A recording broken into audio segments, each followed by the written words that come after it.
Happy Sunday, and welcome back to Retake the Week. It's been a fairly busy week, although I looked at our notes. Wasn't actually that much going on in terms of like big controversies, dramas, and events, because EWC finished last Sunday, and since then, not had a whole lot go on. We've had SkyEsports, and there's obviously a lot to talk about there. But before we get into, firstly, the monthly Q&A, and then the rest of the show, I do have to do the members-only promo. Now, members get access to special behind-the-scenes content. They get access to a bunch of new prospect videos. These are demo reviews. They also get access to interviews I conduct with members of the esports scene. So majority of them have been with pros or coaches. But it's really great insight when I'm able to get it actually done. Membership is $2 a month. It's not the most expensive thing I've ever asked for. But there is just a lot of content coming. A lot of prospects. And especially, hopefully in the coming weeks, a lot of interviews with players. So keep an eye out on that. And yeah, anything to promo, Quacke? Or of You've got some more stuff to promo. You were on Snake and Banter yesterday. Yeah, that doesn't need it's already on 24k views. It doesn't need more promos. I'm going to be honest. I do have some stuff to promo. We launched Lead Speak, the show. We announced it this week, and the first episode is coming on Wednesday. So I'm almost done editing Wait, can it. Can you tell us the guest? No. But there are going to be clues on Twitter. So follow Elite Clan GG on Twitter. There are going to be clues. The first clue is that it is I've already teased it. If you really want it, you can subscribe to be a member and you can check the last behind the scenes episode and you will know. But the first teaser. Yeah, we did leak it, but that was very privately because you have no subscribers. 14. So 14 people know. But the first clue is it is a Counter-Strike 1.6 major champion. So I think there are going to be one or two more clues up on Twitter, and then the episode is dropping on Wednesday. So stay tuned for that. But I'm finishing the editing today, and everything's going to be fine and dandy. Dude, it was kind of heartbreaking because I kind of want to mention this. We had some audio issues while recording because our guest they recorded with their AirPods, and I was like, they had a Mac laptop and their AirPods, and the AirPods are fine mostly, but it was eventually, like, just before we started recording, I could hear like a popping sound that was sometimes cutting out the mic.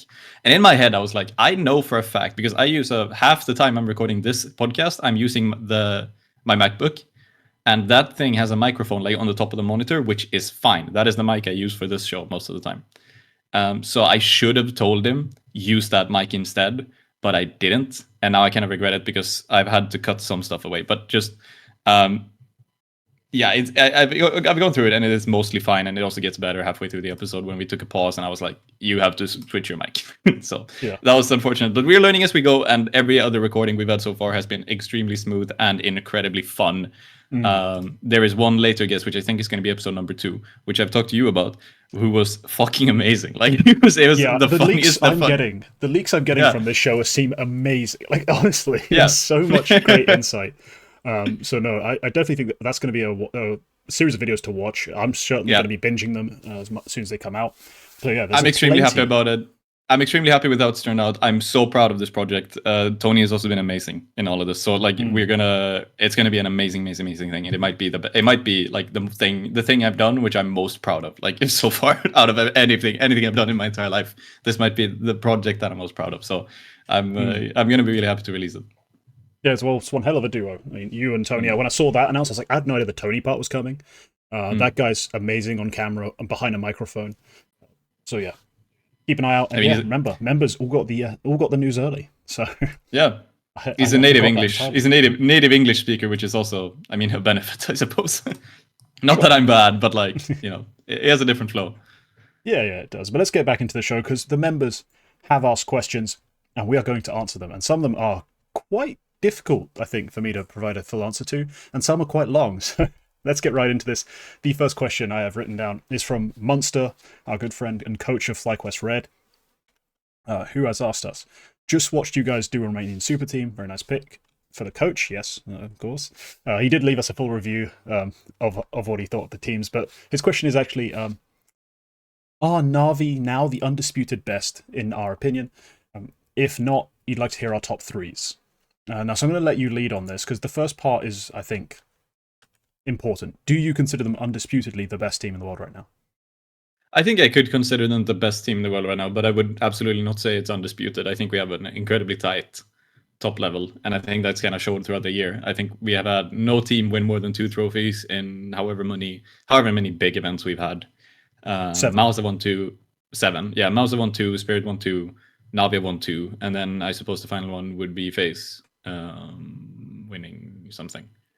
Chengdu, I think. Yes. Yeah, I think it was. Yeah, so I would absolutely not say undisputed, and my top 3 would be Navi, Mouse, and Spirit in some order. I think we're right at the transition point where if Navi can put in a very strong performance in the next couple of events, yes, they will be the undisputed best. I think Spirit were on the edge of slipping out of this conversation until they won Spring Finals, and I think Mouse have just consistently been there, but then they have the odd like bomb out event, like whichever one was the one they finished with. It might have been fall finals as well, where they just bowed out super early. Or Dallas. Well, they didn't play fall finals, so no. It was Dallas. It was Dallas. Yeah. Where they just went out super early, and I was like, it was a bit like, yeah, like. Oh yeah, G2 won Dallas, so we have actually had 8 in that case. I think I'm counting BetBoom Dasha, and you might not be, but yeah, there's 7. No, BetBoom Dasha is not a big event. I'm counting it as a big event. Because it's got a big prize pool and it had at least 2 teams who were big teams. But anyway, aside from that, I think so. That is the top 3. I think Navi, Mouse, and Spirit, because Mouse have consistently been like a top 4 level team at pretty much every event they attended. I think Navi on their day are extremely good, and I think Spirit were also at a high level. We're just slipping out of the conversation until they won fall finals, and I think right now we're sort of at the transition point. Like whoever does the best in the next 2 or 3 events is going to solidify themselves. But I think this is going to be one of those 3. I think, unless G2 completely proves us wrong. And actually, let me look up this fucking guy's name. The guy who keeps leaving comments, because I'm going to call him out specifically. I mean, we all know who we're talking about. It's just a very hard name to say, so don't bother. Yeah, true. No, but look. People are entitled to opinions. That's fine. For me, Navi, I can't just say outright they're number 1, because I saw them have a peak at the major, called it a fluke, watched them hit incredibly low trots after that, and now have another peak again. I can't say that's assuredly their new level. Their biggest problem still is that they can't get individuals to activate with any consistency. That be that Immer, be that JL. I think I watched a demo like very recently. Like I think I went back to watch one. So it was like a poor wonderful map, but they won it. So I wanted to like just take a look, see how the map looked like across the board. And you'll see things like when I talk about Immer being the one like loose cannon in a very great, like very well structured system, there are rounds where he just like apropos of nothing walks through mid doors and just dies. And you're like, yeah. Yeah, this is gonna hamper your overall like rating. This is gonna hamper your team's winning rate. Like this isn't a very sustainable way to play for an individual.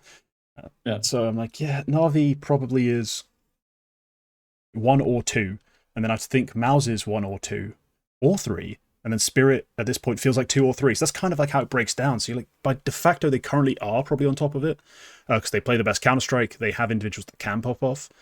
But my gut is putting Mouse above them most consistently. Like I just said, they could be 1, 2, or 3, and I think that's just an acceptable range for other people to have. For me, I think Mouse have the best players. They have a good enough IGL. Like I don't think they're the best one, but I think they have a good enough one. They've got, as I've branded him, the new style of superstar, this gym fat, insane impact whilst anchoring, whilst playing hard lurks, whilst not really being too demanding. I think, yeah, Mousesports are probably the best team in the way I conceptualize the game. In effect right now, like probably is right that HLTV has Navi number 1 just because of the EWC win and also other teams not having a consistent like level across the year so far. So yes, you're right. The next 2 events determines all of this crap. It lasts to a certain extent, but then the events that follow, especially Cologne, that will dictate how we frame this year in its entirety. Whoever wins Cologne, if it's Spirit again, we kind of have to be like missing invites early on, you know, maybe killed their momentum, killed their rhythm. They had to keep trying to bring it back. There'll be interesting narratives to form depending on what happens at Cologne. So, and you're right as well. If G2 go and prove us wrong, win everything for the rest of the year, sure, they're team of the year, despite having a pretty underwhelming start. That'd be fair enough as well.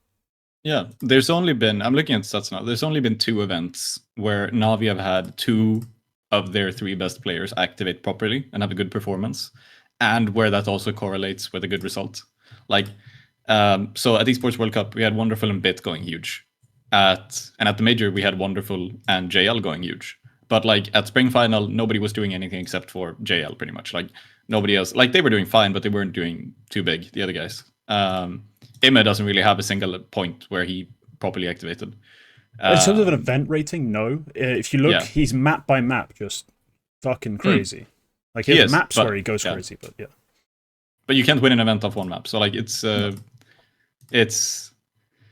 yeah. I think it shows that there is a good system. There's a good system, and there are star players who can perform in that system, but they need to do it consistently. That's the point of having the system, and they haven't really showed that. So I think if they do that, they are undisputed the best.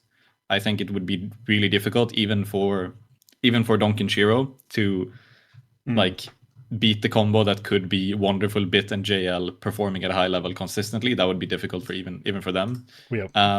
Same thing. Structure, Yeah, same thing for, I mean, Jimpad, Torji, and Surgeon. That's not really a combination of names. Or Brawlan, I suppose. Brawlan has been kind of up and down so far. I think he's been very down recently, and but no, I did say this. I do think Maus have the better combo of players. It's just we are talking about what a lot of us analysts are calling the best IGL coach combo potentially ever. Like not confirmed yet, but considering the things we've seen, the way they've played maps, the way they've used util, has been just so fluid and so impactful. So I think there is something to say to that. So that's the conversation. I think we need to try and wrap up these questions. We need to move on. Rather quick. GSAC Elm, next question. Can this Furia roster make major playoffs? My first instinct is no, because that's always the easy answer when talking about Furia over the last 3-ish years. They do have, I think, the best version of their roster since the one that was actually good in like 2021, 2020. I'm not the historian here. I'm trying to throw my mind back. But I still think they're lacking a great AWPer. Fallen's been a good IGL so far. But I just think, if he's your AWPer, you're going to be limited on that front. I still think Cello and Skulls, whilst in better roles now and playing better than they did, like Skulls, for example, on Liquid, I still don't see them as outstanding pieces on the international stage. I just see them as like potentially best options for the region.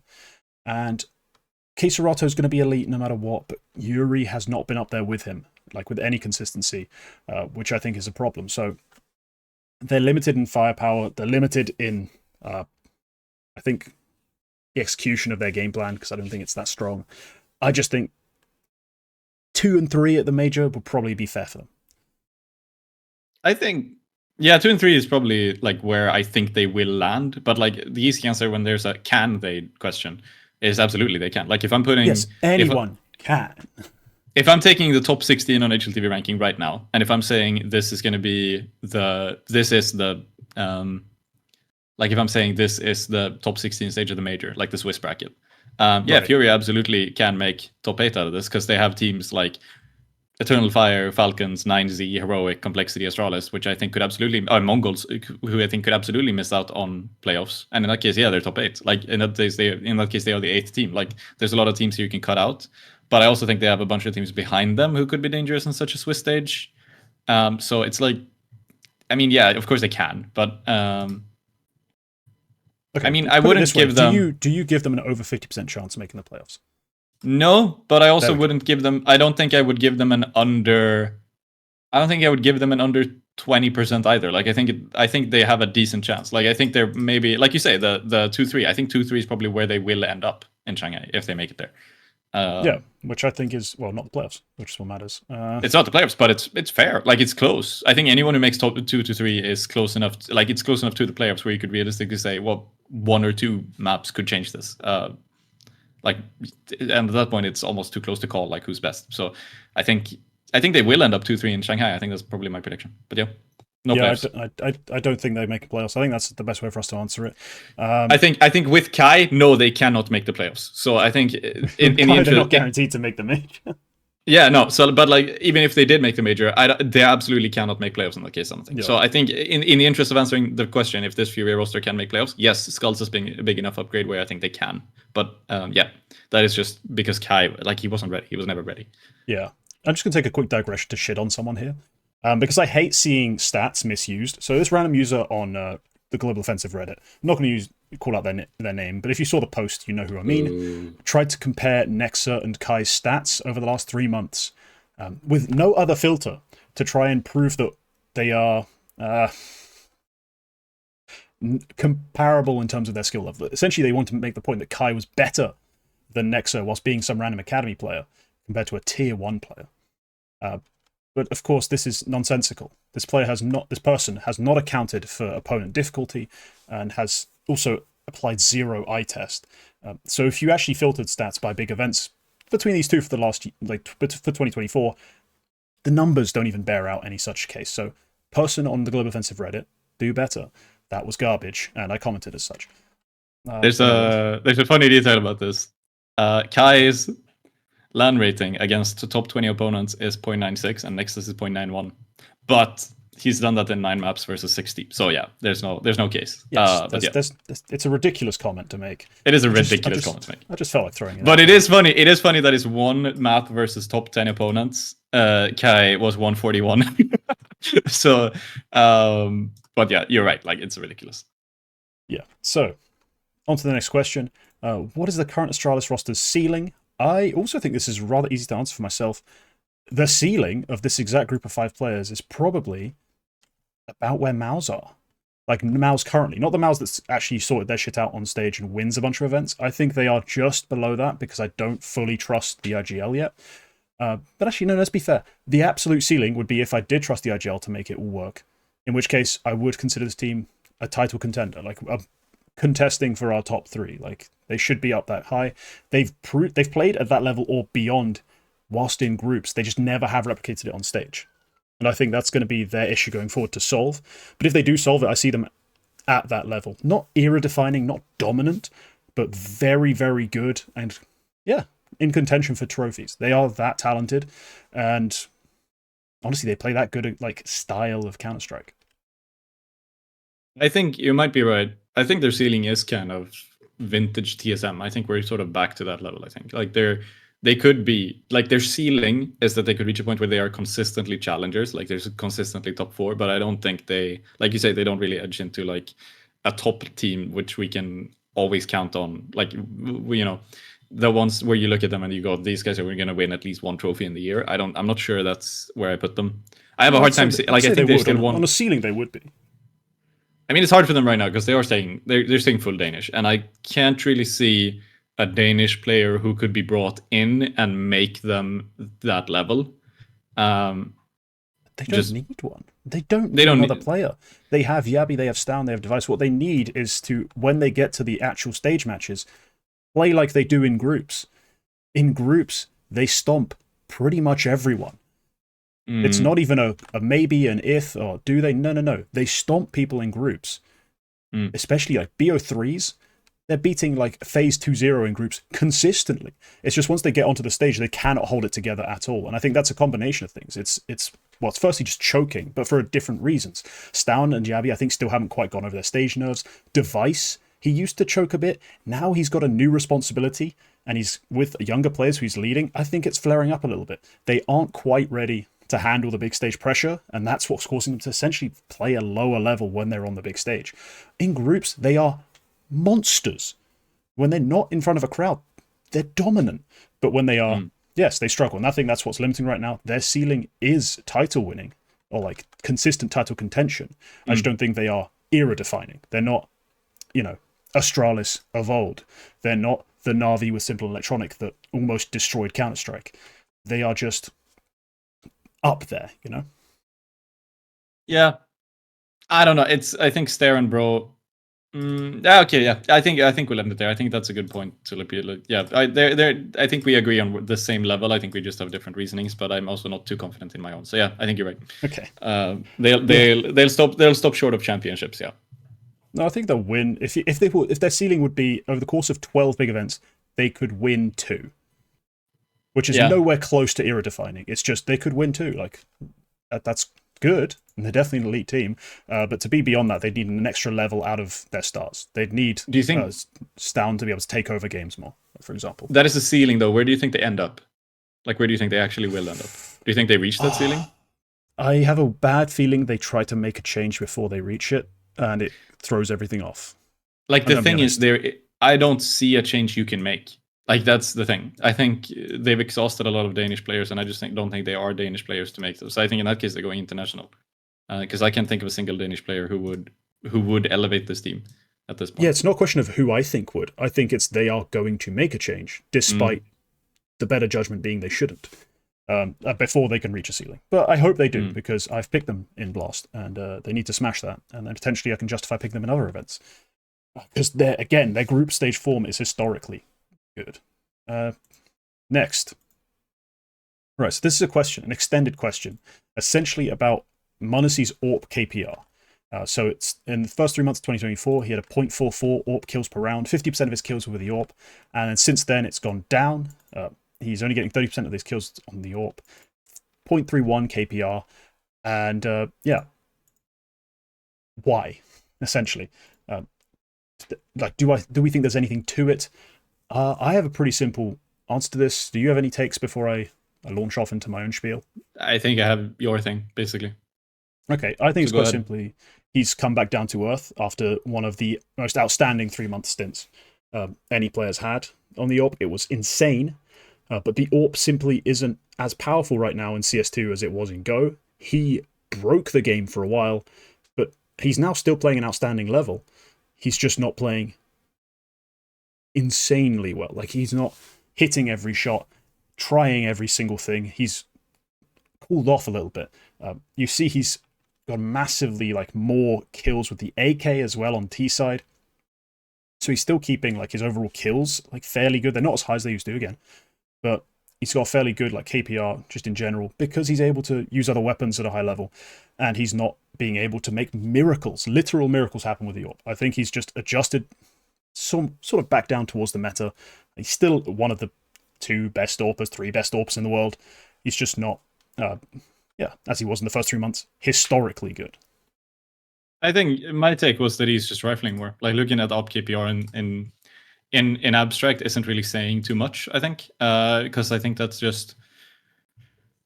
It also depends on usage. A more interesting metric would be to see how often is he using the AWP. But yeah, also the pre-major level, if we're talking 2024, I guess I could go a bit further beyond 2024. Pre-major... The question's 2024. Major. He only had 1 event before the major, so we're looking at 2 events. We're looking at 26 maps compared to 62 after the major, so it's a big difference. So I think, or big events. So I think his overall KPR, it's gone down. It's just that was a good run, and it's stabilized. It's a much shorter sample size. Now he's played 3 times the amount of maps, and it's natural. Over time, things sort of stabilize. I would honestly wager if you took the I'm not going to do it right now because that would be a big thing. But if you took the 26 maps after the major as well, I would wager they are close to his pre-level. I think it's just a sample size issue, and I think he probably is just rifling more. It's an adjustment to the meta. We don't see as many AWPs on the T side. Zywoo straight up is basically a T-side rifler, on 90% of rounds. I think it's just the meta, and I think I've said it before, I'll say it again, you have to be a good rifler to be a great AWPer right now, just because of the way the AWP's being used. So it's to be expected. It's not that big a deal. I don't think it's a massive reflection on his level.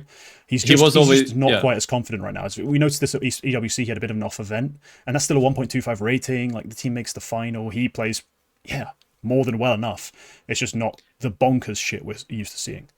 It's also remember he was playing with Hooksy and Nexa. I think that also puts a different kind of frame on how he uses the AWP, his teammates. And also, he's played 1 event without them. And he was always one of the big outliers in terms of AWP usage. He was always higher than everybody else. So I think, like you say, maybe even if it's not a meta issue, maybe he hasn't looked at it and thought I should rifle more and that's going to be better. It might just straight up be that naturally that's taking a downturn just he's tried doing the same thing, and like things just work a bit different sometimes. Maybe other teams figured him out. They figured out, oh, he's using the op way too much. We're gonna abuse that. Like I don't really know what's going on, but yeah, things change. Yeah, I don't think there's much to read into. I mean, actually, no. I did overinflate his rating from EWC. That was pre-final, but still, whatever. Not that important. I think the idea is there. Next question is one hell of a long one. It's a paragraph and a half. But hey, essentially the question is, how mainstream do you think esports will be in the future? And also,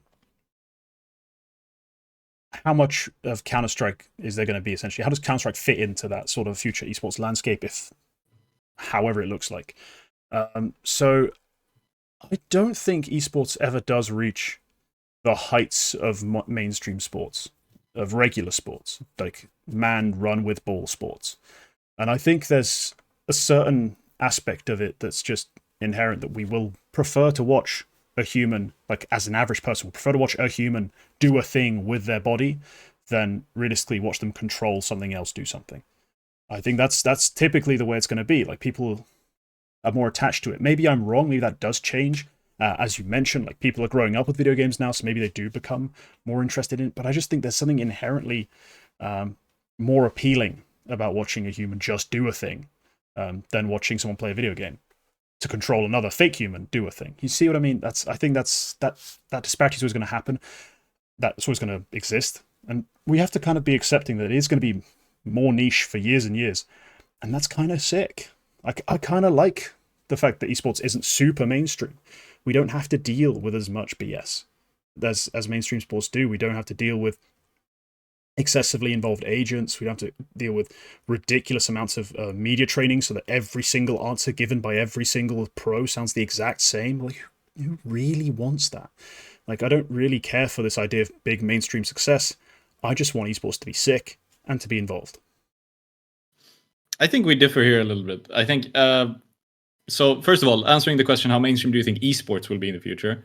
I think there are games which could absolutely be quite big. I think if we're talking about what is mainstream, I think you could arguably even say some esports are already mainstream just because they have such a big following. And like, something I think about is so many people right now watch chess, and you could make an argument that chess streamers in modern day are esports competitors because they're doing it completely digitally. It's a game in the browser that they're playing. Of course, like, chess is chess. Like, they could do the exact same thing on a board and it would be no different. But it is now, chess has become such an online thing where you could argue it is an esports. I'm not going to say I'm going to do that, but I think you could. So I think in that sense, I think you could arguably already say, like, I know so many people who watch chess on Twitch. Like, I know so many. It's become such a huge thing over the past couple of years, and I think that sort of thing can still keep growing.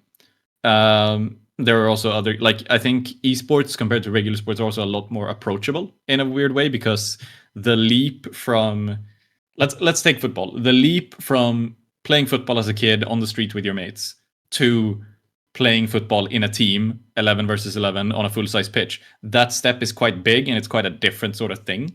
Like, you're doing a very different thing in that sense. It's a very different game.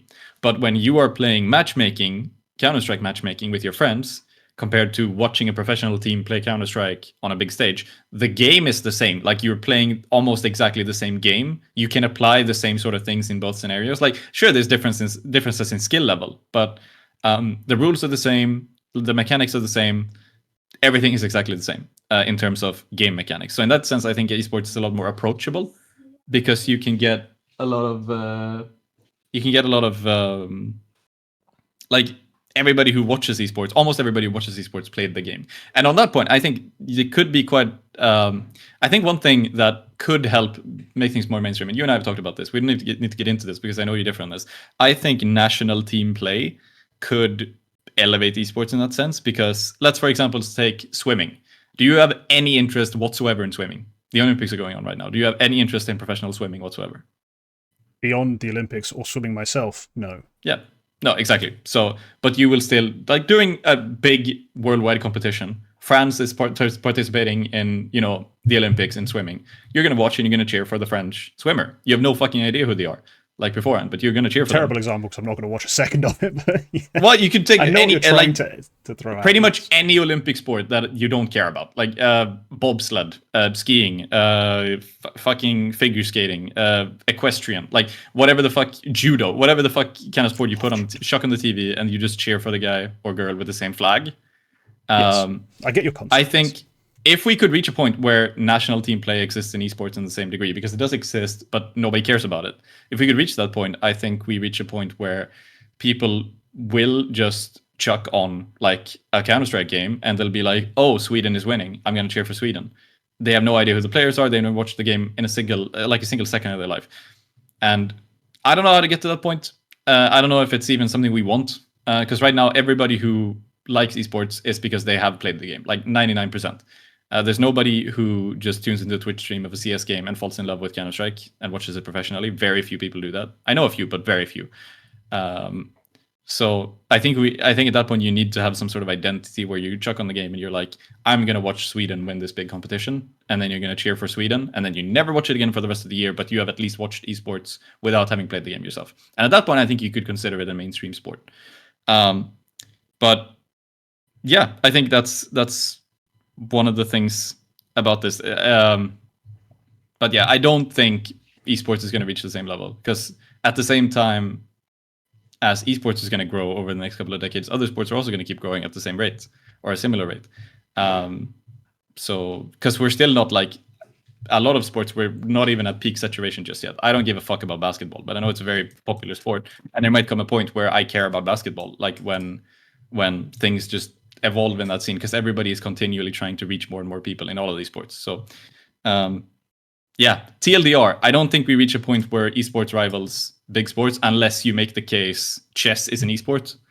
Even if chess is an esport, though, here's the problem. It's not that big. It's not even that big. Like, it's huge in terms of player base, and that's the issue. Counter-Strike has people who've touched the game, millions, right? Like talking like 10, 11 million. You'll never average that in viewers. People who've played a game of football, touched a ball, is probably about 7 billion. Like, let's be honest at this point. They get better numbers relative to the people who've touched a ball. They don't have to have played thousands of hours of football to be completely invested in it. They've just kicked a ball, and it's such an important cultural part of our lives that they are going to watch it. I don't think esports can really ever rival that unless we find a way that esports can become...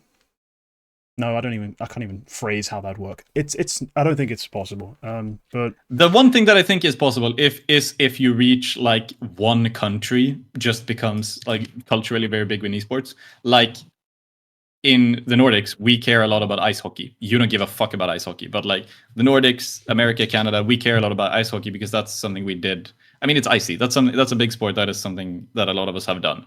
I think if like you could consider it a mainstream sport if there is something like suddenly esports is extremely big in Spain, and like in Spain it is a mainstream sport. Like it is up there with like they play football, they play. I think they're good in basketball, and whatever the fuck else Spain are good in. Handball, I think they're good in. These three. And then esports, because that just became huge for some reason. I think at that point you can make the argument that it's a mainstream sport. Yeah, there's the other problem, because then we just say esports. You can go off. I need to say goodbye to my girlfriend. Yeah, go nuts. We say esports. We don't say which esport. That's the issue. Because when we're talking about the sports that are mainstream, we're talking about individual games. We don't even have close to that like definition. Like which game is going to be as good as the sports. Like the closest we can come is League of Legends. With Koreans and all the other, and the Chinese market. And even that's still not as big by any means as even smaller, more niche sports. So I think it's a ridiculous, people who want it, I think it's a ridiculous thing to wish for, but also I just don't think it's possible. So I'm happy that we stick in a niche. We will always look back on the scene because it will grow as the population grows, as the people who have PCs grow, the scene will grow. And we will look back at times and be like, oh, it was so small. And then there'll always be the people who are like, oh, look back, oh, they were all so shit. I can't believe they played Counter-Strike like this. We already do it now. We look back on the like 200k peak viewership from like 2012 or whatever it was and think, wow, that was tiny. It's such a weird niche. I mean, we're so much more mainstream now. Realistically, we haven't actually gone that far. We also will look back and shit on the way people played Counter-Strike before. That'll still happen.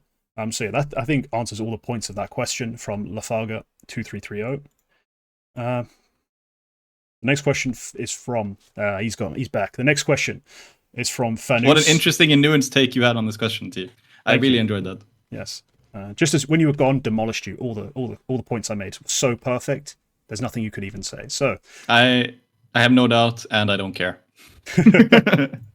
So Fanus has asked, what were the things that you did to get your level of analysis and understanding of the game?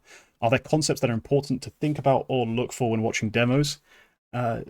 Yeah, so the second part kind of answered the first part. How did I get my understanding of the game? I spammed the fuck out of demos.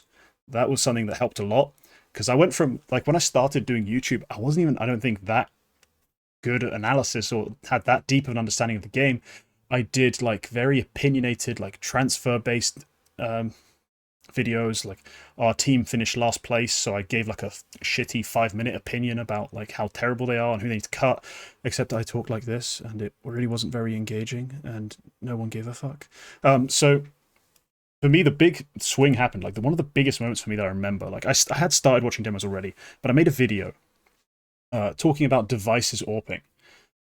And what I did in that video was not only did I just watch a demo of a guy and see where he went, and see how he reacted to things, I also just constantly asked myself the question of when I was watching his game, why? You need to turn off X-ray. You need to ignore the mini-map as best you can. Like, try and keep an eye on his own team, because that'll give you ideas of what's being communicated. But when you start watching individual players, asking yourself why, you can slowly start to get what pieces of util do what. You can understand why they peak certain angles at certain times.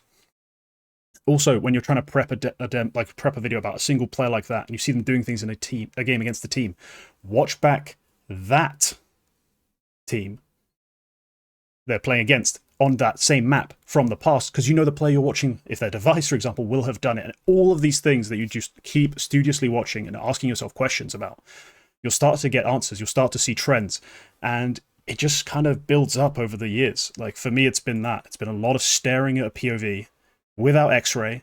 That's why I upload, if you notice any demos that members watch with me, no X-ray. Unless I'm trying to check if someone landed a nade, because it didn't really seem that clear, or if they landed a tag, there's no X-ray on. I'm just trying to figure out what that guy sees, check the minimap, see what his team's doing, just so I know like what they are trying to go for, and then see how they then move forward. It's just a long process though, because I think I've like approaching 4,000 hours in Counter-Strike.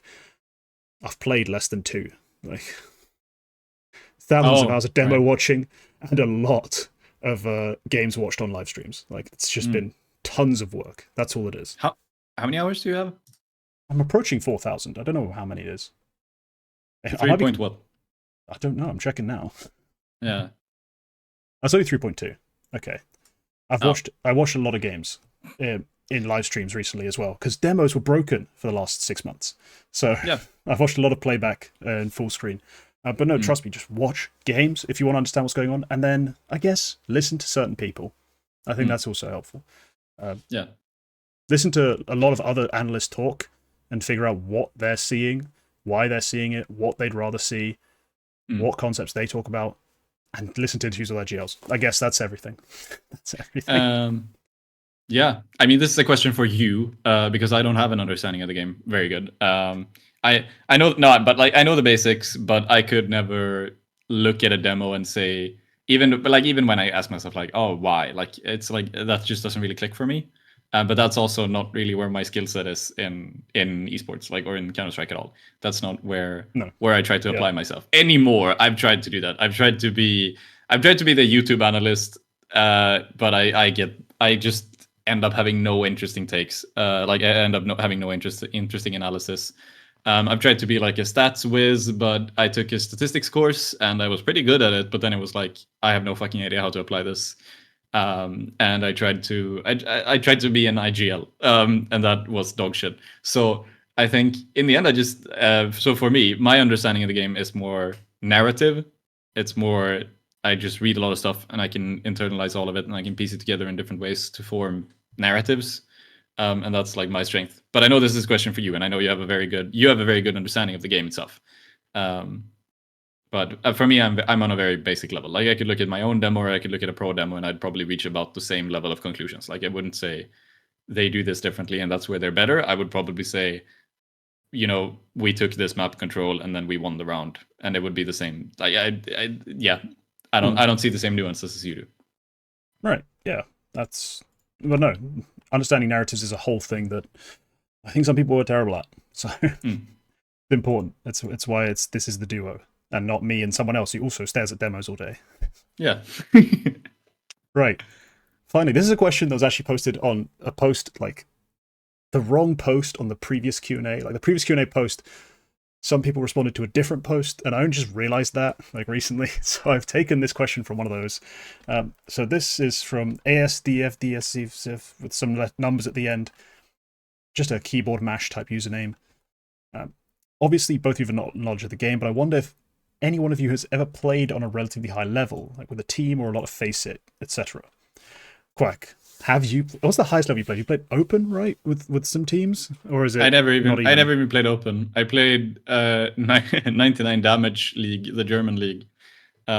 With honestly, I had a stack. Like I had a bunch of friends who they weren't even friends. I met them because I wanted to put together a team, and I was just looking for people. But they became my friends for well over a year, and we tried to apply ourselves. That's what I said about trying to be an IGL. That was like, we tried to apply ourselves, and we were like, this is our skill set. This is what we're good at. And we tried to piece together roles, and we tried to find players. We replaced players. We just practiced. We played a lot of scrims, even versus some half-decent teams. I played some qualifiers. Never made it past the first round. And, looking back, if I was a lot better, if I knew what to do, we could have been a lot better, I think. But we had no fucking idea what we were doing. So I think the highest level I've done, it was still it was still a lot of learning for me, because we really did try very, very hard, and I think I learned a lot of things about myself, but also like how to work with people. I think I learned a lot about like that sort of whole process of this team game. Like I think this might be hubris, right? But if I had a squad of 5 skilled players and I was the coach, I think I could put in some sort of at the level where we're talking like stepping up into intermediate. I think I could bring, if I tried really, really, really hard, I think I could bring insights that would actually be productive for them and would make them better. I think that's something I could do as, but that might be hubris. I've never tried that. I've never played at a high level. I've played a lot of Counter-Strike. I've played 3.8 hours, 3.8k hours. And that is pretty much all play because I don't watch a lot of demos. I'm faced at level 7 right now, and honestly, like that is the thing. Like I know that if I try really hard and apply myself, I think I could be pretty good in a relatively short amount of time. Like if I'm comparing, just because I had like when CS2 was about to drop, and just when CS2 dropped, I just tried really hard and we played a lot of games, and I was actually like intentional about how I use my time, and I was intentional about what I'm doing in my different games. And at that point, I went from you to like honestly, I can hold my own when I stack with 3k elo players, and that's very nice. But I don't have a very good understanding of the game. I play a lot on feeling. I play a lot I play a lot on what I feel is good, and I rely too much on things that you shouldn't do, but just kind of work. So yeah, right. That's my background. Okay. How about you? Well, me, it's weird because I've never played anywhere close to a high level. Like, I'm just going to be forward with it. It's for me, Counter-Strike. It started like for me, PC gaming pretty much starts with Counter-Strike when I'm like, I think like 16. Like Monazy made pro at the age I started playing with a mouse and a keyboard. Like I'd spent years mechanically challenged, and by the time like I would have been at a point like with my skill that I could have actually taken the game seriously, I had uni, I had a girlfriend. I was like, why the fuck do I give a shit to try to play this much? Like I didn't have time, so I never tried. But I think it's not something that's really held me back in terms of developing any other side of it. Like the more cerebral aspect of understanding what's going on, I feel is unrelated, and that's why I think anyone who watches the game should understand that. Like you don't need to actually have played at the highest level to understand like what you're watching in a demo. It's always going to be difficult for you to express perhaps things about in the game minutiae, such as like the way things are supposed to be communicated. Like, say if you're a guy who's never played at pro level and you want to go be a coach, you're going to be deep in the shit if you don't understand how the comms are supposed to happen, which ideas should be communicated when. Like, these sorts of things are very different. So I don't think you should see that as a route, but like, yeah, I say someone who's like me had a background of pure analysis could go be a team's analyst, provide a lot of really helpful insight as an analyst, and then potentially after like many years being with teams, progress to coaching. Like, there's some very few examples of this in professional sports. I know there is one in football that I'm forgetting, of a guy who never played high-level football. Yes. Oh, I might be completely off base here, but I think that's true of Ange Postecoglou of Spurs. I think he never played football at a level beyond like Division 4. I think I read that. Let me check that, because that might be completely wrong. There's a couple of examples, but that's the first one I think of. So I don't really see it. Yeah. No. Oh yeah, that's what I'm saying. No, I'm joking. No, he did play. Okay, he played for the national team. But the point remains that like, it's not necessary to be a player to understand the general tactics and even the micro of certain things like util, like timing, and how players should be swinging, because these are things you can just observe and understand. It's just a question of really feeling what it's like to be a player in situations. You're never going to be able to relate to that, which will make you struggle if you never have been a top player who's been told to freeze, like, and hold a spot from a corner he's not comfortable with. You'll never understand exactly how that is going to be. So I think communicating certain ideas would be tougher for you. But I think it's in terms of appreciating the game, it shouldn't really be relevant. But all right, we've spent a lot of time on this. We have some actual news. There are some examples from football, but there's also a couple from CS. I know. Alan Hender coached for Endpoint, but he was just a desk analyst before. Moses coached Liquid, and he was just a desk analyst before. Moses played 1.6 Pro. Oh, fuck. Then I'm an idiot then. There's also the concept from football, bad player, good manager, because there's a bunch of, and good manager, or good player, bad manager, because there's a bunch of people who transition from being a very good football player to being a very bad manager, and vice versa. So I don't know where I was going with this.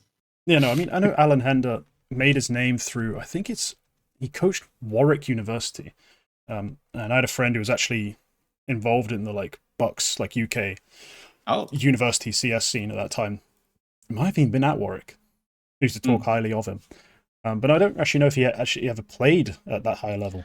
No, he didn't, because maybe he did.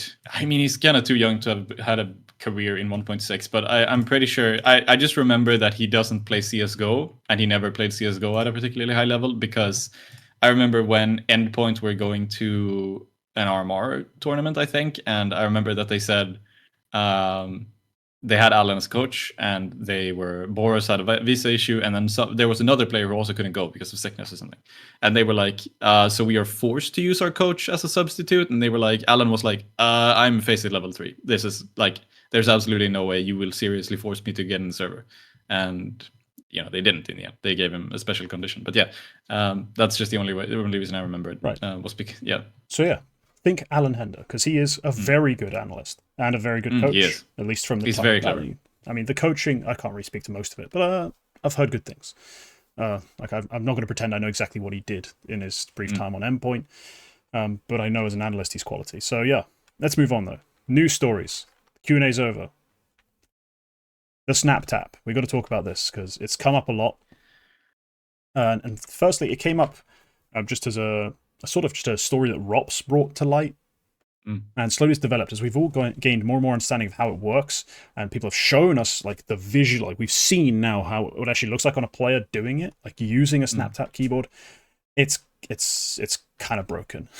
It is ridiculous, and it seems, based on an analysis posted recently on the Global Offensive Reddit, that pros have been using this.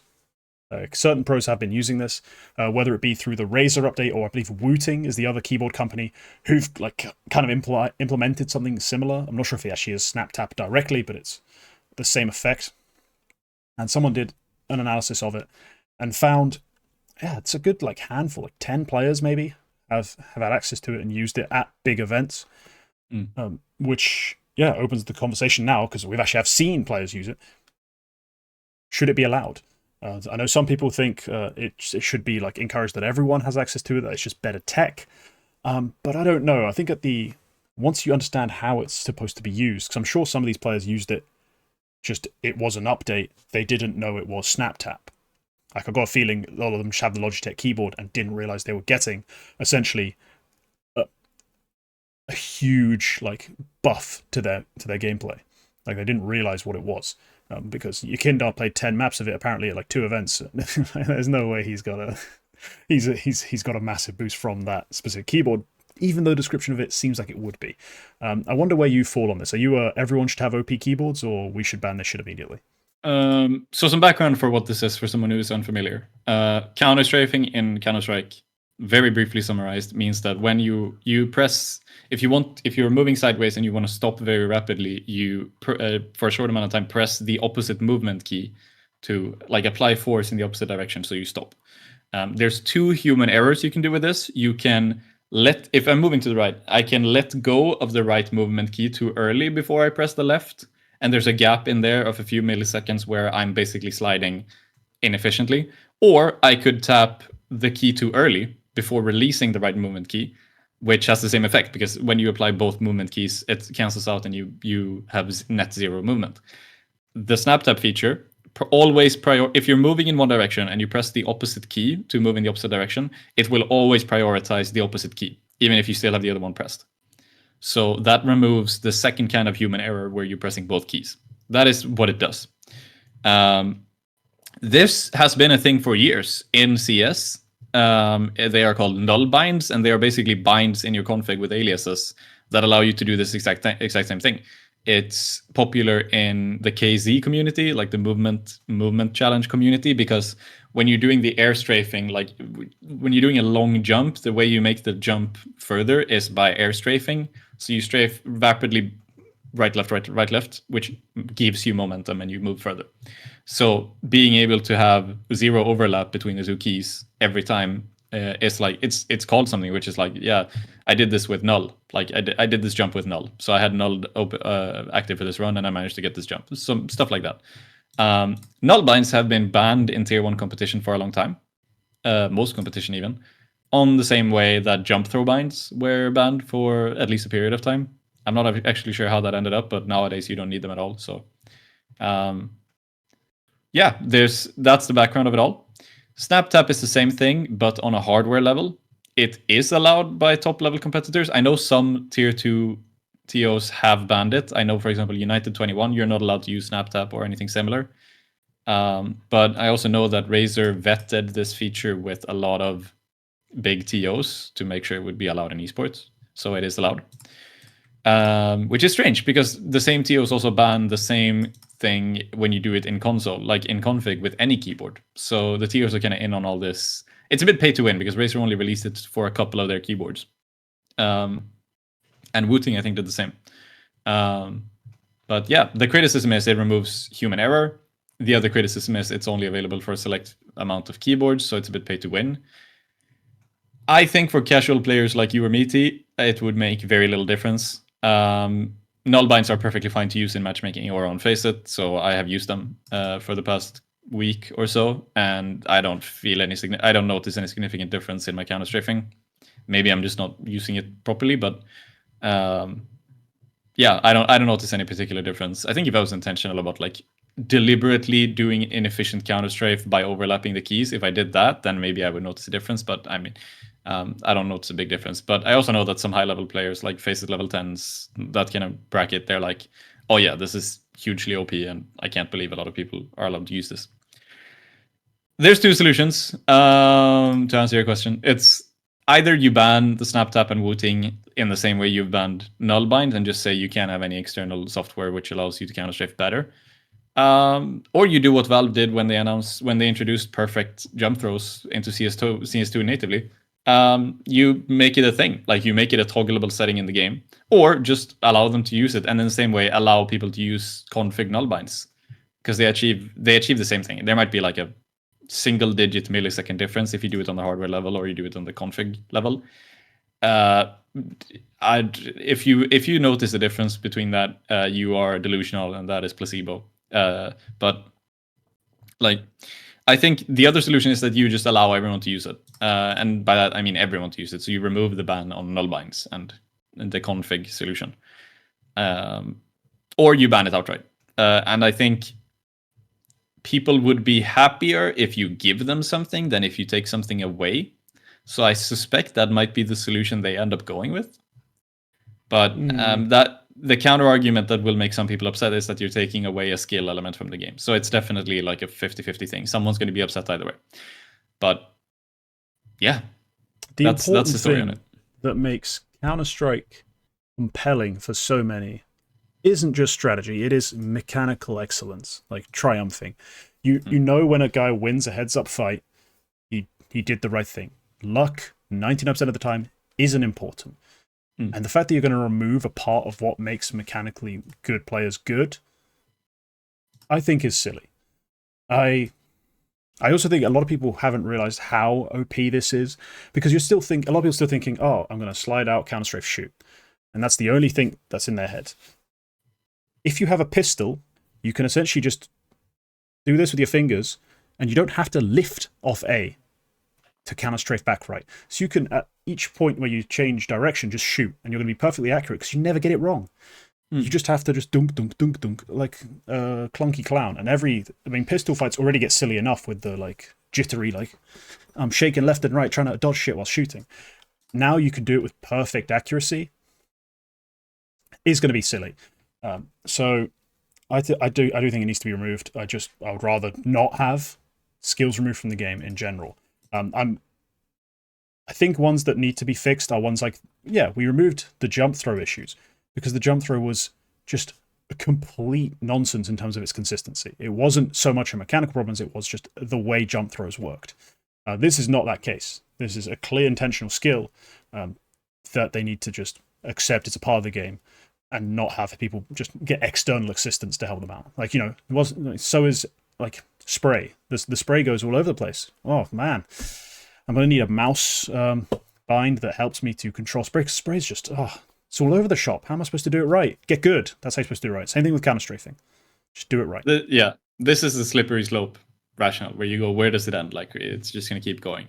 And honestly, that's not a bad idea either, because I know Razer are putting out a bunch of these things, like hardware things that, make it more intentional about what you're trying to do.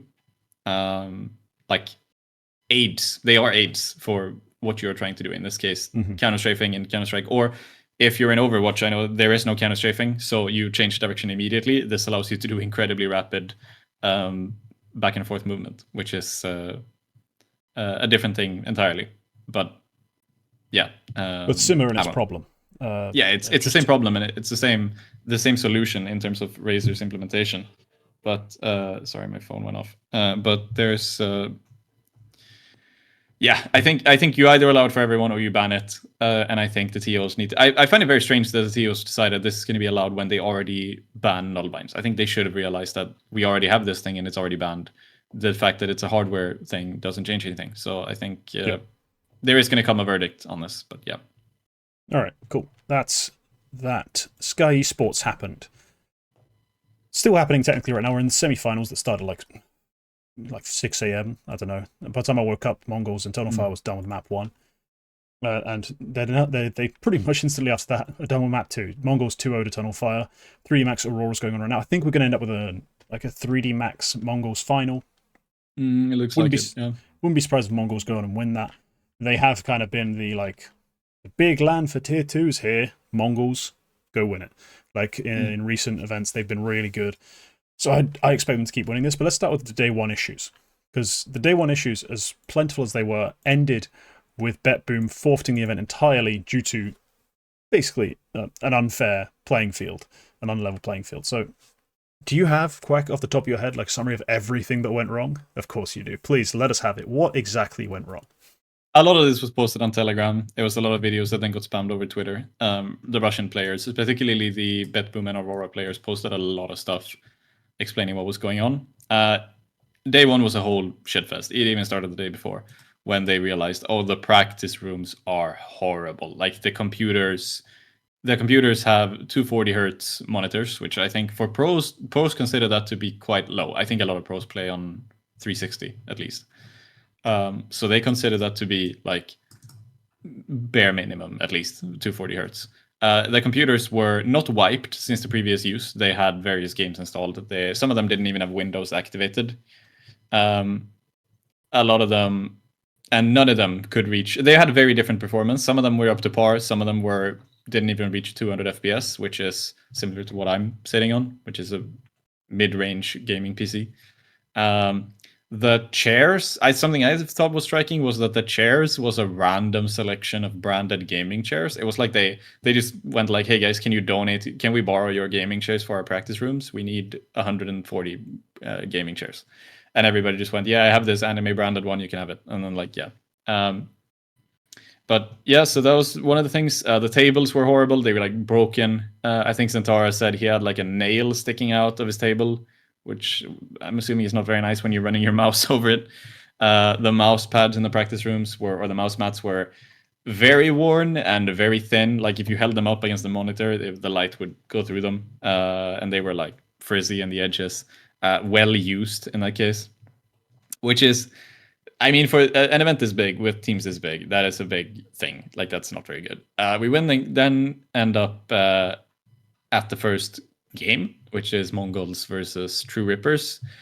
There ends up being a big tech pause because there are big internet issues because they were playing these games. The group stage games were played in the hotel from the very bad practice rooms on hotel Wi-Fi. So they had very bad internet. They had power issues where they had like, I think the power went out. We had like a 2-hour delay mid-game where the Mongols ended up leaving the venue entirely. Like they ended up going outside and doing something else, and then they came back. Eventually, they win the game versus True Rippers. Was a close game. And the second game starts, and after 7 rounds, it's the same kind of issues, and they just go, there's no fucking way we're finishing the second game before the day is over, so we're postponing all the games until the second day. At that point, it was also raining into the venue. Like, I saw videos from people sitting in the lobby.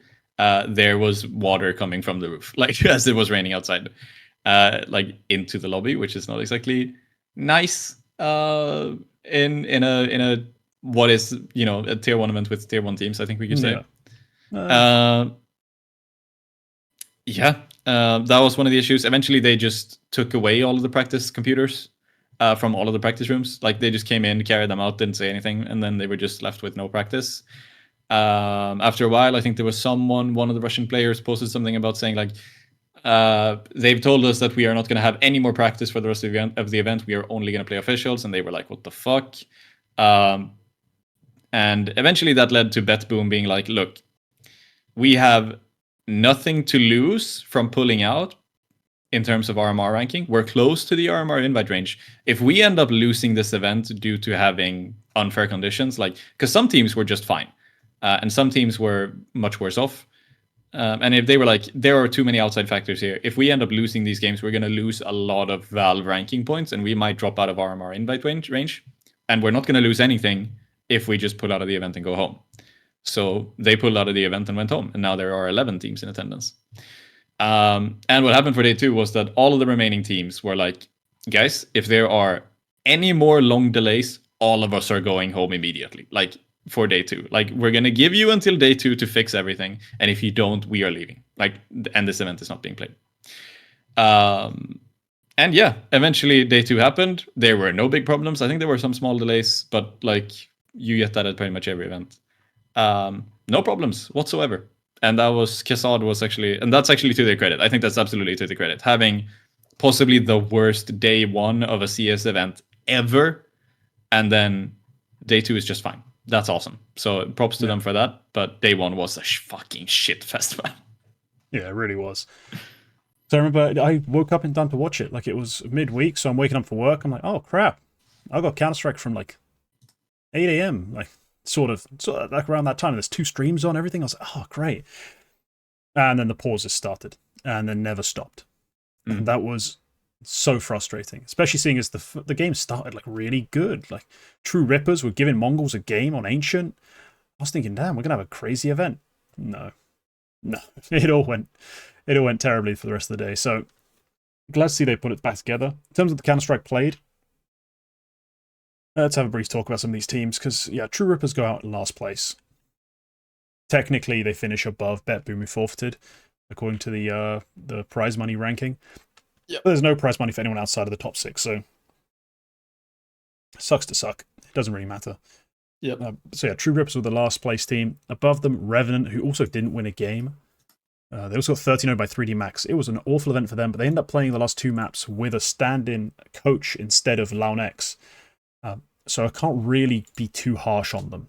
It's not a team at full strength by any means, but I was disappointed by the results. To be fair, they had a Turn of Fire, Amcal, and then after that had a coach. So it could have gone a lot better for them just in terms of the outside factors. The other big one that people are going to talk about is Bleed. Now, Bleed did not make the playoffs. They won 3 games, lost 2, just like the 2 teams above them who did. This is the problem with round-robin groups. Sometimes it comes down to something as petty as round difference. So the fact that they round difference was the first tiebreaker here as well. I thought it would be head-to-head, but it was just straight up round difference, and that was the only tiebreaker. Right, and the fact that they didn't stomp True Rippers was a bit of an issue. I mean, they also, they beat Mongols to finish ahead of them, but they did lose to Ensign Aurora, so I'm not sure they would have gone through even on a tiebreaker, but whatever. The point is, they lost too many BO1s. They won enough, though. You get what I mean? Like, it's just not a very rewarding system. If we had BO3s, if we had some sort of GSL going on, and they go home in like 4th place out of 6 in a group, you're like, okay, probably just should have played better. Here, it's hard to say that, because they played well enough to go through in terms of the win-loss, just didn't get the rounds they needed, which in BO1 play is a bit difficult to guarantee. Yep. So I don't think it's that bad a showing for Bleed. They're going to take some shit. I mean, there's plenty of people who want to give Kassad shit. They're going to do it for this, but I don't think it's really that big a deal. They had some adverse conditions. I know both Hampus and Kassad got food poisoning on day 1, which is, from what I've heard, if you go to India and you have any food, you will get food poisoning, because you're just not used to it.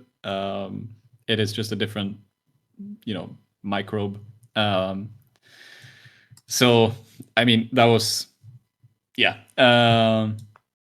but yeah, this they had a bit of a mid showing. I think they still did fine enough. That win over Mongols is a good win. It's just a shame they get blown out by Ensign Aurora. Something interesting about the round robin system. Mongols actually lost. The only 2 games they lost were to 2 teams who didn't make the playoffs, and then they won the rest with single-digit rounds lost, except for True Rippers. So that gives them they lost 11-13 against both Bleed and Perivision, who both ended up going out in groups, but they also won 13-5, 13-4 against Ensign Aurora. So that gives them a good round difference, because they won a lot of rounds in the games they lost, and they lost few rounds in the games they won. Bleed were the opposite. They won very close games and they got blown out. So at that point, you lose. In BO1 play, though, that's the variability that we're talking about. Yeah. Yeah, but day 2 has gone off without a hitch. We're now in playoffs, which I think has been fine. I haven't heard any complaints whatsoever. 0 complaints during day 2 from anyone who was there. Kassad even went out and defended the event and was like, the things that Nafani said on HLTV confirmed, because he went on there for 5 minutes talking to the guys mid-broadcast. And he basically went on Twitter and said a lot of the stuff that Nafani said isn't true. He's exaggerating. They probably didn't need to pull out. He has a completely different view. And something I'm going to say in the defense of the SkyEsports, or rather as a criticism to the player base as a whole, there's so many people talking about how wrong this went and blaming it on the fact that the event is in India. And they were like, oh, we're never going to have a big LAN in India ever again. And it's like, this is fuck all to do with the fact that it's in India. We've had this events that are this bad or nearly as bad, sometimes even worse, in many other parts of the world. I remember the Asian RMR for Paris. That was horrible. I think they also canceled day 1 entirely after playing 1 game because of internet and power issues. And that was in Ulaanbaatar, I think, in Mongolia. In Mongolia, yep.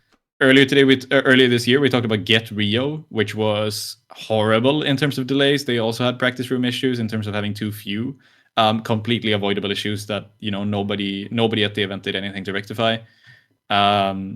they also had like the thing where they had so many big delays where one of the tournament days lasted for 19 hours. They ended up playing until like 4 a.m. local time. Like we've had plenty of bad events. I think one of the first Blast events, which I'm forgetting which one is this, like Blast today, one of the big TOs, they've hosted a major. They're going to host the second major as well. They are one of the two biggest TOs in Counter-Strike. I think their first big, if it was a groups event, also had horrible issues with internet. So yeah, there are like, so a lot of people came out and was like, damn, this is what you, I mean, we knew this was going to happen. It's a LAN in India. And it's like, absolutely not. Absolutely fucking not. Like you can host a bad LAN absolutely anywhere. We've had bad LANs absolutely anywhere. This has absolutely nothing to do with India. That is just, honestly, I think that's a bit racist. It's a bit xenophobic to make the claim that this is because it is in India. No, it's because SkyEsports are absolute fucking dog shit tournament organizer.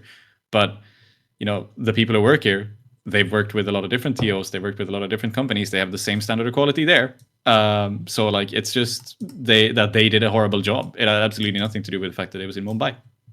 So I did want to mention that. Okay. Yeah. Grand finals today. I'm rooting for the Mongols to collect another low-level land. And yeah, let's move on to the Eternal Shuffle. So there's a few moves to talk about, and we are well over the hour mark already. We are. Just a long Q&A that, yeah. Good one. Great questions. I don't know if I mentioned this. Very, very, very good questions. Yeah, but let's start Eternal Shuffle with the gaming gladiators cutting Salazar and Patty to bring in Nikodos and Roy. A move, funnily, like weirdly enough, brought up by Thorin on Snake and Banter, which I just can't. That's my job. I talk about random garbage. What are you doing? So weird. But it's a move that I didn't really vibe with. The whole cutting an IGL part of it, especially. I'm glad that finally they also realized Salazar's not that good. That Nikodos, even as basically a rifler in CS2, is a better AWPer. He's been a very disappointing talent that was sold to me. As always, didn't buy. Glad I do that on these Danish players that get sold to me a lot of the time. So that's the change. I think Roy's going to be a great addition to the roster in terms of the impact he can have on the server. I'm just not sure how they're going to replace Patty, because I thought he did call a good game. That was always my one compliment for the roster. Like, I don't believe in your talent, but I believe in Patty's calling. So that's the two-man change. Do we know who the IGL is going to be now that they've played a bit? Nodios, okay. I don't think he's done it before, but I think he is the most experienced player on the team next to, I guess players, Roy or Nikodos at this point, but next to Patty. I think it makes some sense. I don't know.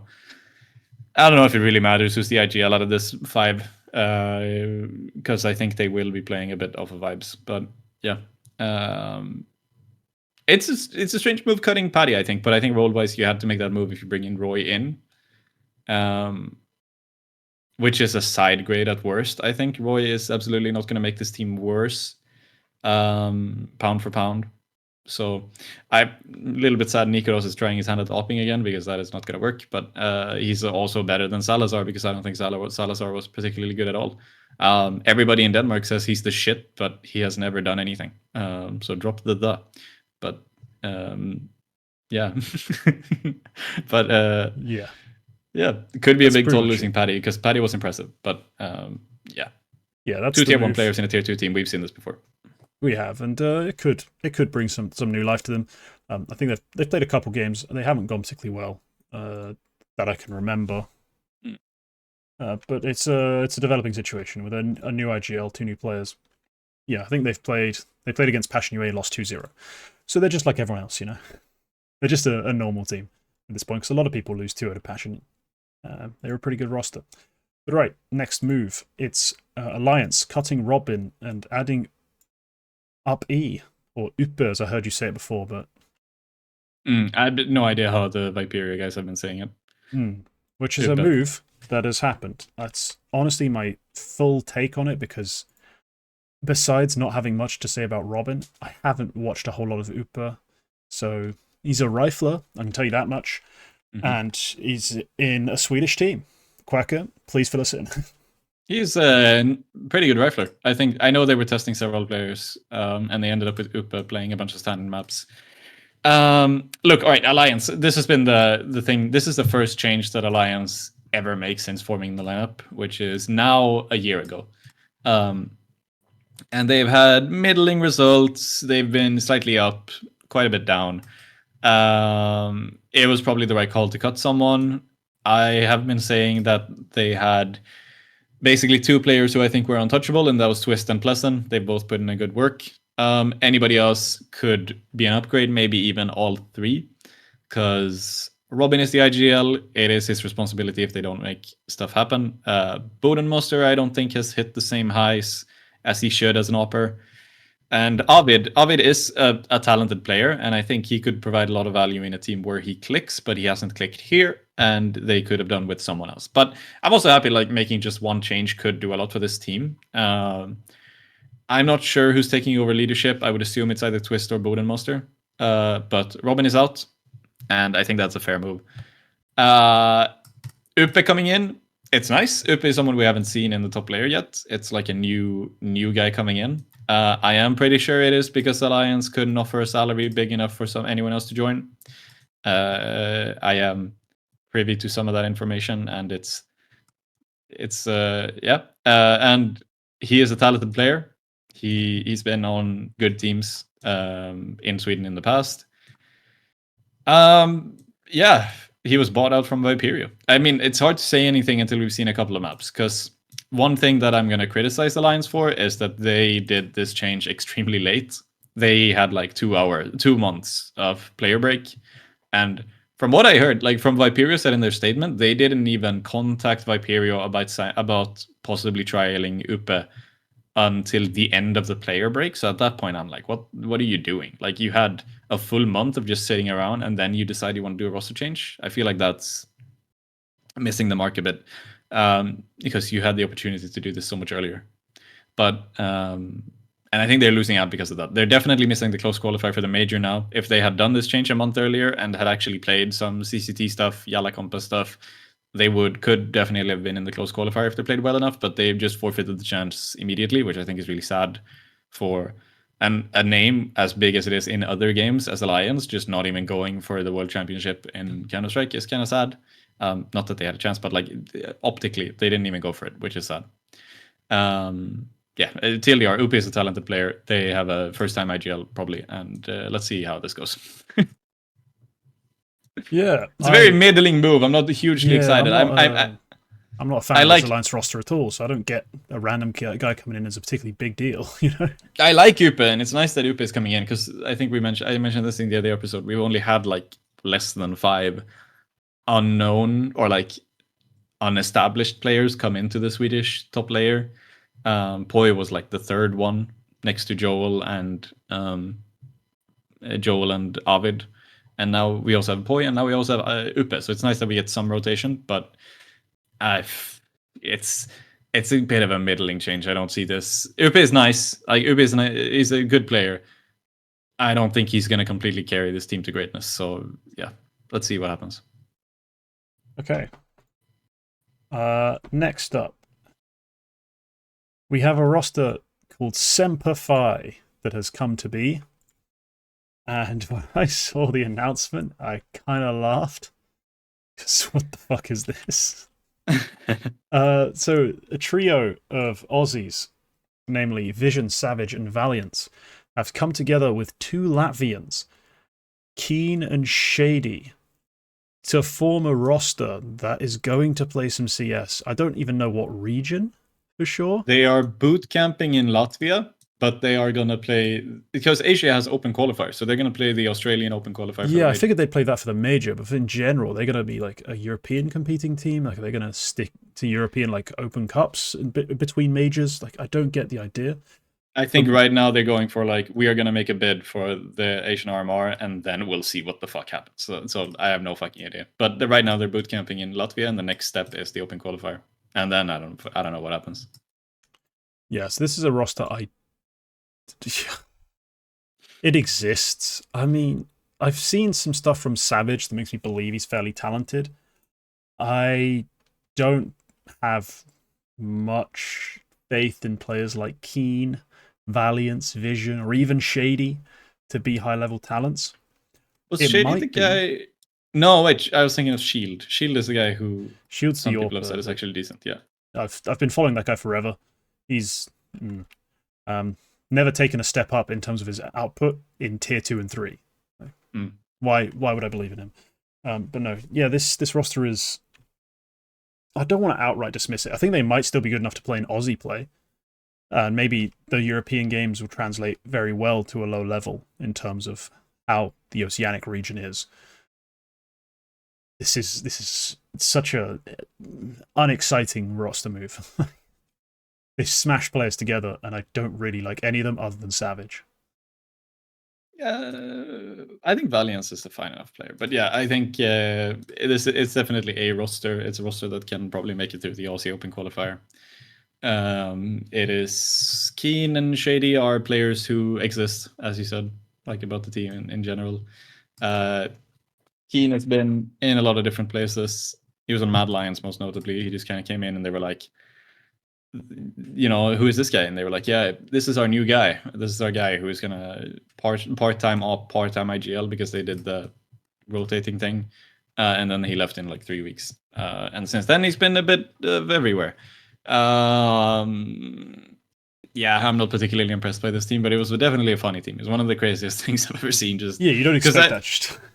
I actually heard someone say like, "Oh, Savage has a new team," and I was like, "All right, that's going to be interesting to see what that is. It's like a European mix because I know he was in Sprout Academy and like he's done the thing where like I'm going to move to Europe and play CS in Europe for a couple of years." Because I'm assuming considering his dad, this is like the second time his dad founds an esports organization for him. I'm assuming his dad is rich, but I also think his dad is a very nice guy, from what I've seen on Twitter and stuff. So, but I'm assuming like there's money there for him to spend on his career. I know he's been in Europe for a while, and I heard someone say like, "Oh, Savage has a new team," and I was like, could be an interesting mix, I suppose. But I was never expecting he was going to link up with 2 other Aussies and 2 Latvians. So yeah, an unlikely combination. They're very strange. And that brings us to the end of the shuffle. Not been actually that much going on this week. Yeah, most of this stuff was covered last week, like the try move. So yeah, let's go on. iNation. Oh, actually, can I just quote something? iNation came back. Oh right. iNation came back and they had the funniest thing. I screenshotted this and sent it to you. What they said, because you remember, iNation was one of the teams who pulled out when they pulled the open qualifiers because they realized there's no point in us being in CS if we can't make the major. And now they're back just a couple of weeks later, and I'm gonna find the quote. Despite that, the organization has announced the signing of a new roster, describing its return to CS as against all odds and without support but relentless determination. Which I thought was like, we have no money, but we're trying. Yeah, to be honest, it was. I remember at the time when they said they were pulling out because of the lack of open qualifiers, I did immediately say you weren't making it through the open qualifier anyway, so what was the fucking point? Like, yeah, sure, you might have made it to like a closed qualifier by some miracle, but you're never making stickers. You were never going to get stickers, so financially, this was nothing. And it remains, yeah, they've now come back with a much lower wage bill, some lesser names, and they're going to give it another shot. Sure, relentless determination yourselves to death. I don't care. Yeah, so that's yeah, a bit weird, a bit silly, but let's move on. Prospects of the week. This was a bit of an odd one. Those who have access to the behind the scenes section of this show will know that we had some conversations about picking players because there was all the same faces that we've covered for the last like 3 weeks pretty much popping up again. So we had to make some choices. I've gone with a player who I don't think I've ever talked about on this show, but I have brought like up in prospects during a multi-episode, and that's Pody of ENCE. He played SkyEsports with the ENCE main team. He was from the academy. I'm not sure they've actually officially promoted him full-time. I'm not sure what his status is in terms of that stuff, but I know he's a big part of their academy roster. In these games, he's not had the craziest ratings. He especially had a rough series when they got eliminated, essentially versus 3 Max in the 5th to 6th place sort of quarterfinal match. But he played very well in the majority of their BO1s, and I thought it'd be cool to highlight him again. I think if you go and watch his academy play, you'll notice that there is a lot of potential. He has been a driving force behind them actually going from an academy that should have been dead in the water to one that has some relevancy in last year. So I think this is a cool little prospect to highlight, a nice idea from Ents to bring him into the main roster, just even if it is at least temporarily, because he's a quality player and he could do with some playtime against bigger teams. So nice to see Pody at this event. Glad to see he actually got some decent performances out of himself, and hopefully he keeps building from there. He's impressed me actually since he stepped up into Ents, because he's played some relatively high level stuff, and I was assuming maybe the first couple of events would be like 0.95 because he's a new guy. Like he's new on this team, and he's got a lot to learn on this level of play. But he has actually been at a pretty high level. They've played 3 lands so far, and he's the top player next to SDY. So yeah, good on him, and he keeps being good as well, which is nice to see. I'm doing a repeat pick because this guy still hasn't moved to America, but they are winning anyway. I'm picking Fuzi, who next to Susp moved to Wildcard the other week. They still haven't made the move to America, so they're playing on 100 ping. And they still managed to win the first event they participate in, which is the NA Revival Cup thing, which I think is hosted by Complexity or sponsored in some way. I think they have something to do with that. But yeah, this is like the top teams in America. So the invited teams were Party Astronauts, Nouns, Elevate, NRG Boss, and Perseverance. And all of those except for Perseverance are like probably the five high-level teams in America in terms of local play. One that was missing was Wildcard, because they didn't have a roster at that time, so they fought their way through the Open Qualifier, made it to the Open Qualifier, beat Party Astronauts 2-1, beat Elevate 2-1, and then beat Energy 2-0. And they did all of that, you know, with Fuzi and Susp played extremely well. They did that while they were playing from Sweden. I happen to know Susp only got his visa this week, so I'm assuming, you know, visa applications is the reason why they haven't moved so far. But I think they have a long break now where they can hopefully get moving soon. But they played a very good game. Fuzi especially played a very good game, which is, you know, playing an Opper where you're stuck holding the angle for a lot of the time. That's going to be difficult on high ping. But he managed it either way. So good on him. It's just a very tiny first showing of what Wildcard can do. But they still, like, Party Astronauts, NRG, and Elevate, that's good scaps to take as like your first attempt in a North American Cup. So very good on them. And I hope once they actually get moving that we're going to see some very good stuff out of them, and we can see them at the major, hopefully. Yeah, I mean, I'm rooting for them. This is a roster who I already liked before because they actually have an IGL that I have credit to give to. In Stanislaw, they have a Rifler in Jabo who I did full prospects on, who I believe is the truth. He's a real legit player. Like, he's not just another guy fragging in NA. I believe he can translate to higher level play. So I think this is a roster I've been rooting for. The fact that they upgrade their AWP and their rifle to 2 Swedes who I already have good things to say about means that, yeah, they are 100% one of my favorite teams. They then hit a rebrand as well and actually got sick. Like, they went from a crappy W in a circle to this like jokery, like jester themed. I think it's perfect for the team name. The only thing I could always complain about, I do wish, I'm a bit of a maximalist. I wish like you threw more details on there, like, you know, get a bit crazier. But it's a good rebrand for what it is. Modern design, peaking right there. But no, cool team. Fuzi had a great week, and you're right, it is impossible to AWP on 100 ping. Not impossible, but it's very difficult to AWP on 100 plus ping. And the fact that he's able to have this performance, Susp is also able to play at this level. Yeah, I kind of shat on NA on this basis during Snake and Banter, because these guys can just on 100 ping dick you, and you're like, come on, take yourself seriously. Yeah. But no, excited for these guys. Hopefully when they make their move out there, they can really start fragging, and we can see this team like perform. I think I've made the prediction. I think I'm going to stick with it. They will overtake M80 as the 3rd best team in NA. Then I think, just like M80, they'll be literally knocking on the door of Complexity. Because Complexity, their ranking overrates them right now. They really are a weak team. They are very beatable. So yeah, M80 probably takes a step back, losing Mabs MD. But Wildcard, straight back to filling the void. I love it. It's a very interesting time in North America right now. I feel like post shuffle season is a lot of the time when North America is an interesting region to watch, even for us. Because even right now, you have, I think the Lake move for M80 is pretty exciting, honestly. Like I think that's a pretty cool idea, and he played a couple of very good games in the Esports World Cup, which is definitely, painting a pretty good picture. I think Party Astronauts are a solid team. I think Party Astronauts absolutely have a good shot at the, when they get to the RMR. I think they have a very good shot but they definitely have a shot at the major. I think nouns are always dangerous, and I think NRG, like the names speak for themselves, even if they don't live up to that all of the time. With Nitro, not sure. But, and even Elevate, I think have dangerous players who seem to, just keep doing stuff well. And now you have Wildcard as well. So I think it's an exciting bottom layer, which is going to try to, like you say, knock on the door of complexity.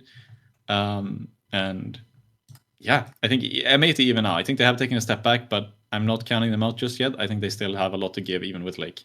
So, I think we saw from Lake, though, he's going to need a long adjustment period. Like, he was able to shit on complexity in a BO1, and that's cool. But complexity do fall into some of the pitfalls of NA teams.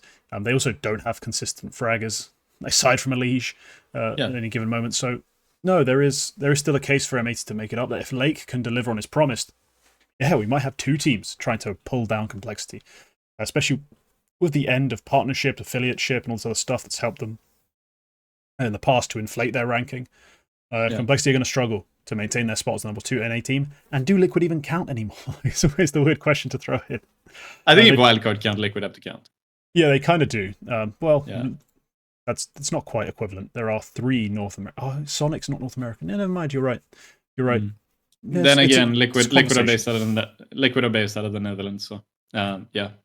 Yes, we'll see how that comes to be. I think once on NA soil, those guys are going to get even better.